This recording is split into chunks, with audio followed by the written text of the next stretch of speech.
अशा रीतीने grep juice तयार झाल्यानंतर त्यामध्ये आपल्याला शुगर सिरप मिक्स करायचं असतं। यामध्ये सुद्धा आपल्याला प्रिझर्व करायचं असेल तर 1 पार्ट तुम्ही हे घ्या, ग्रेप ज्यूस घ्या, 2 पार्ट शुगर सिरप घ्या प्रिझर्व करायचं असेल तर। आणि त्यामध्ये सायट्रिक ॲसिड टाका। शुगर सिरप तयार करताना शुगर सिरप जेव्हा शेवटच्या टप्प्यात असतं त्यामध्ये 1 टीस्पून तुम्ही सायट्रिक ॲसिड मिक्स करा, त्यामुळे आंबटचं पण येणार आणि प्रिझर्व पण होणार।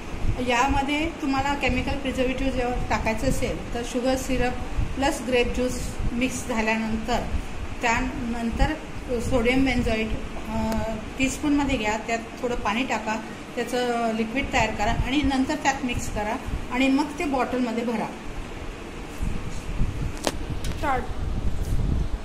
नंतर बॉटलमध्ये ते फिलअप करून घ्या। प्रिझर्वेटिव्ह टाकले नसेल तर फुल फिलअप करा आणि त्यानंतर त्याला कॅप लावा। कॅप लावल्यानंतर त्याला सील करा। सील केल्यानंतर त्याला थंड करा। थंड केल्यानंतर त्याला लेबल लावा आणि थंड जागेत साठवून ठेवा।